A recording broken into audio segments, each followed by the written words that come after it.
Oh, I've seen this in Lord of the Rings.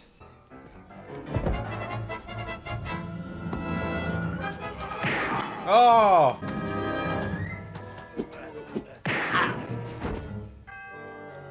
That guy's gonna be like, I'm gonna get him. I forgot he had a gun. Yeah, shit.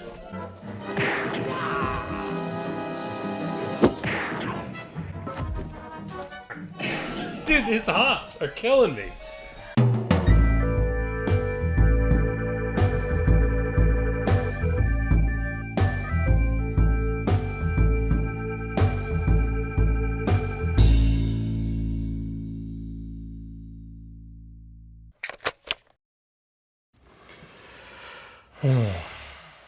So today, we watched a little movie I found on Amazon called Empire of the Dark. What a doozy this movie was. Starring Steve Barkett, produced and directed by Steve Barkett, written by Steve Barkett, music by John Morgan, edited by Steve Barkett. I wanted to know what year this came out in, and when it said 1991, I almost shit in my pants. 1991? What? I thought it was like 81. I I thought 81 at the latest. It looked, yeah, I don't know where they raided like his mom's closet for wardrobe or something. That's a lot of denim. What happened in this movie? You want a synopsis? Please. I can try. Steve Barkett slings dick, slings swords. Oh, guys got two! And fights demons from hell and robed monk demons in an attempt to keep a giant demon from coming to Earth, even though we've already seen it on Earth earlier in the movie. And he saves his girlfriend that dumped him and lived happily ever after. But he doesn't save her, but then he does 20 years later. It's the magic of hell. Yeah, we'll go with that. Okay. That's fine. We're noticing a trend here. Whenever we have the opening credits and we see who is the director, producer, screenwriter, lead actor or actress, if that is all the same person, it's always some vanity project, and you picked out a couple things already. They're always like irresistible to every member of the opposite sex. Mm-hmm. They are able to, in their mind, peak physical strength, an Adonis of a man. Son of a bitch, yeah. Yeah. Even though they don't look like it. Their character is like the best person in the world. I'm not much of one to talk. Homeboy's a little dumpy in this, but does a lot of running.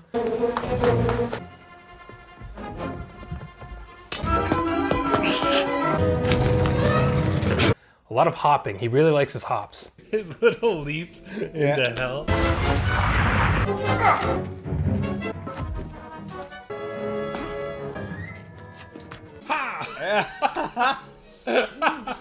This guy is awesome. So many shots in this are set up to make him look like a bad son of a bitch. Yeah. Just all he has to silhouetted, steam coming off him, kicking doors in out of nowhere. But he doesn't move like a badass. He moves like a fat old guy. He's wearing sweatpants through half the movie. I mean, in this movie, the only boobs we see are his. Multiple times. Put your shirt on. It's really disgusting. Yes, it is. I love this guy. We need to find more movies from him.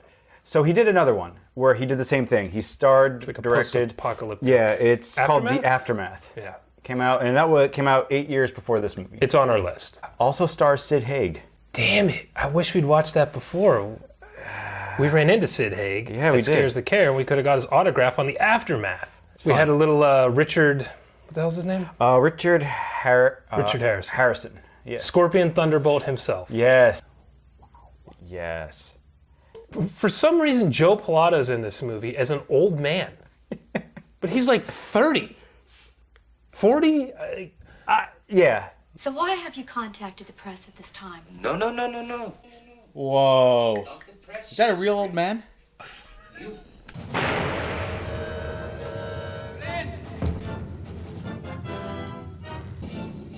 What the fuck is Joe Pilato doing there? Run for it! Now!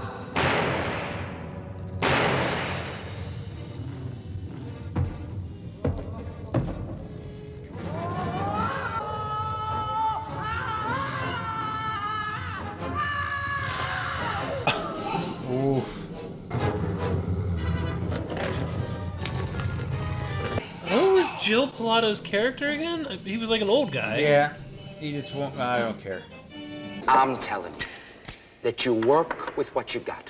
At the very beginning, he gets a call from his girlfriend, who he's upset with, who doesn't seem to actually want to date him, from what we can tell. It sounds like she dumped him, and then he's surprised to hear from her, and then calls for help, and then he runs into in some basement that I think is supposed to be his girlfriend's apartment or house, but he's clearly running through like an old warehouse or something. It seems like he comes in through the basement, and then descends into the basement, and then descends into a sub-basement, which then has a portal to hell in it. Right.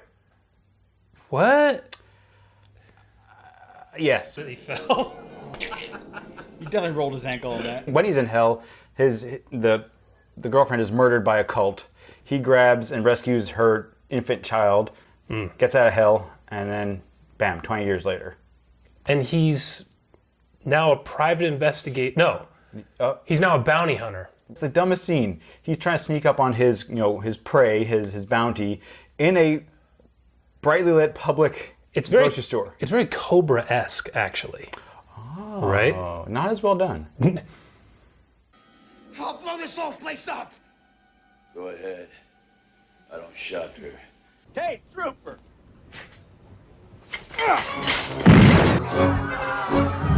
It wasn't the first take. Nope. But he couldn't be bothered to just rub that off. Taking cover behind a potato chip stand. And this guy's behind a cart.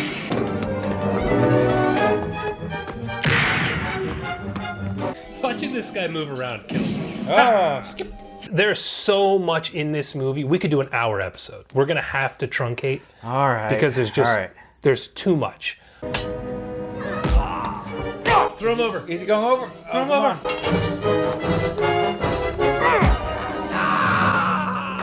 Yes! What the hell? Wait, What he's was backward. hanging? Did you see the cable or something? Uh-huh. We need to mention what hell looks like. There will be a really cool map painting. Yeah. And then we see this same goddamn bridge 97 times.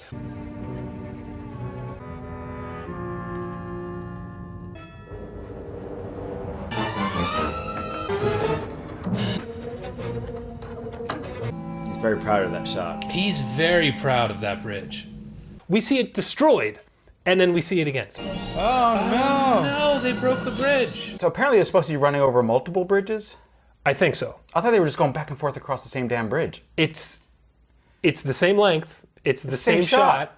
He always hops off the end of it in every one. Right, that's where like the power cable ran or something. Yeah, something. Or there's a wall right there that he couldn't run into. So this whole movie is just filled with stuff like that. His sword fighting. He decided he needed to get sword fighting lessons 4 years ago. Now he's great because the fate willed him to be good at sword fighting so he could fight off the demons who attacked him with swords.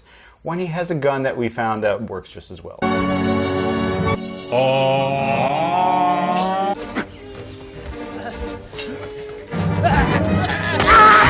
Oh! He stabbed the shit out of that dummy. The training montage scene where he's teaching his son, who you find out in a big twist that everybody saw coming. He teaches his son and his cop friend Cop friend, yeah. how to sword fight in about an hour. Right? They're getting the holy power to go in and Are they fight. getting knighted? What's happening there? They have the power of Christ compelling them. The hot nun. I love these movies where the nuns are always hot. It's a hot nun.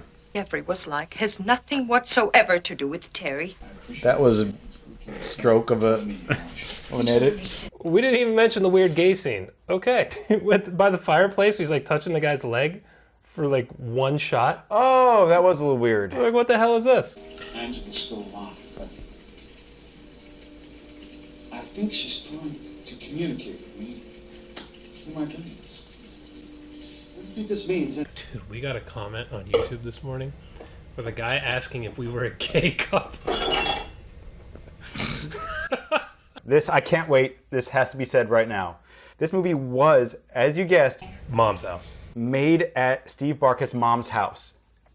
I so nailed that right away. They wanted Joe Pilato so much that his mom worked extra shifts at like the diner to pay for Joe Pilato to come. You work with what you got.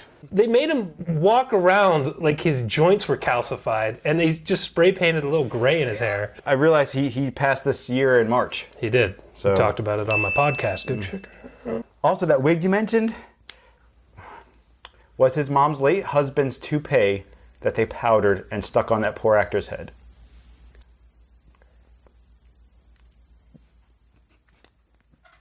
You work with what you got. So Steve Barkett, he was an actor in 15 films, though, I found. Small parts, and what got me a little creeped out is they were all like kind of like, some of them were like kind of pervy. Like, No.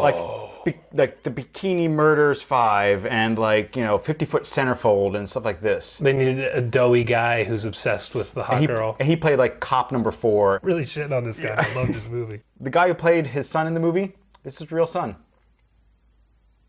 Really? Yeah. But that means he had to sleep with someone. The guy who played the cop friend, he is a stunt/sword fighting expert. I think he was brought in to do the stunt coordination on this movie, not for his acting chops. Surprise, surprise. Look, Milligan, if you don't like the job my men are doing, why don't you bring somebody else in? Is Empire of the Dark so bad it's good? Oh yeah, definitely. This is right up our alley. This is up there with some of the more fun ones we've watched. If you like bad movies, you have to see this one. It's a treasure. At no point is it boring. No? It has a quirky kind of, I don't want to say the word charm, but I guess because of the puppets and the... There's some real effort. Yeah, like he tried. Yeah. And I appreciate it. I absolutely loved it. It's on Amazon. It's a little expensive. I think I paid $20 for it new. But For the physical DVD? yeah, No Blu-ray? I did not see a Blu-ray and I didn't see it streaming anywhere. We couldn't cover the whole thing. No. But you could do a whole hour-and-a-half dissection of this and never get bored. You have to see it. Steve Barkett is life. Everyone's attracted to Steve Barkett. Even you. Don't tell my wife. Okay. I didn't knock this over today. You didn't even pick it up. I know. I'm getting amazing. better. Steve Barkett is life. Everyone's attracted to Steve Barkett. Oh.